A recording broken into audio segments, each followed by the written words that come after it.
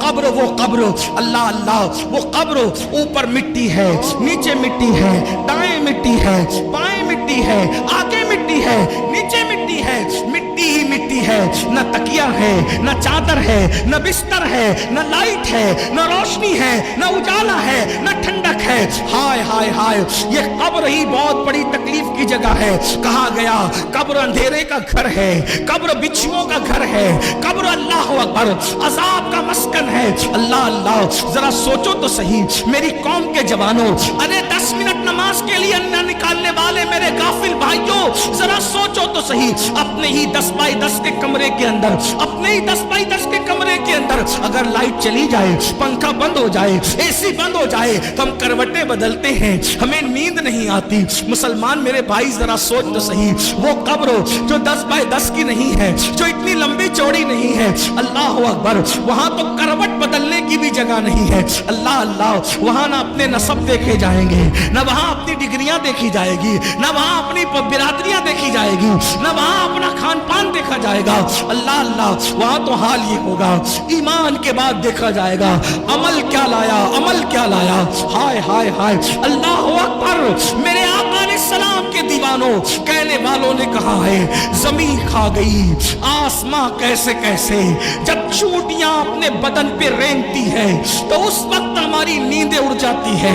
جب اسی جسم کو قبر کی مٹی کھائے گی اور اس پہ 3 مصیبتیں آئے گی, وہاں اندھیرا ہی اندھیرا ہے, تاریکی ہی تاریکی ہے. اس پر میرے آقا فرماتے ہیں بے نمازی کو قبر میں 3 مصیبتوں کا سامنا کرنا ہوگا. پہلی مصیبت یہ آقا فرماتے ہیں چاروں طرف سے اس کی قبر اس کو دبائے گی. اگر یہ بات میرے آقا نے نہ کہی ہوتی تو میں نہ کہہ سکتا تھا, میری اوقات ہی نہیں تھی. آقا فرماتے ہیں چاروں طرف سے اس کی قبر اس کو دبائے گی. اور آقا نے اپنے خوبصورت حسین و جمیل ہاتھوں کی انگلیوں کو ایک دوسرے میں یوں شامل کر کے فرمایا, ایسے فرمایا جیسے یہ انگلیاں ایک دوسرے میں گھس گئی ہیں, اس کی پسلی آپس میں گھس جائے گی. 10 منٹ, صرف 10. انسان پان کھاتا ہے, پان کھانے میں بھی 10 منٹ سے زیادہ کا ٹائم لگتا ہے. اللہ کی عبادت کس سے 10 منٹ نکال لو, ہر کامیابی لے لو, کیونکہ اذان کہہ رہی حی علی الصلاۃ, آؤ نماز کی طرف. کیا ملے گا؟ حی علی الفلاح, ہر کامیابی تمہارا مقدر, گارنٹی ہے نماز میں. اللہ ارشاد فرماتا ہے قد افلح المؤمنون الذین هم فی صلاتهم خاشعون. وہ لوگ کامیاب ہو گئے جو اپنی نماز خشوع و خضوع کے ساتھ ادا کرتے. اللہ ارشاد فرماتا ہے قد افلح من تزکا وذکر اسم ربہ فصلی. وہ کامیاب ہو گئے جنہوں نے اپنا من پاک کیا, ذکر کیا, نمازی بن گئے. نماز کامیابیوں کی ضمانت ہے. نماز سے گناہوں سے چھٹکارا ہے. نماز سے دل کا سکون ہے. نماز سے برکتیں گھر میں ہیں. نماز سے زندگیوں میں برکت ہے. نماز سے تقدیریں سنورتی ہیں. آؤ 10 منٹ کا ٹائم صرف نکال لو. میرے اور تمہارے سچے نبی صادق و مصدوق صلی اللہ علیہ وآلہ وسلم فرماتے ہیں اس کی پسلیاں آپس میں ایسے ملے گی, فرمایا جیسے یہ انگلیاں ایک دوسرے میں گھس گئی ہیں ایسے پسلیاں گھس جائیں.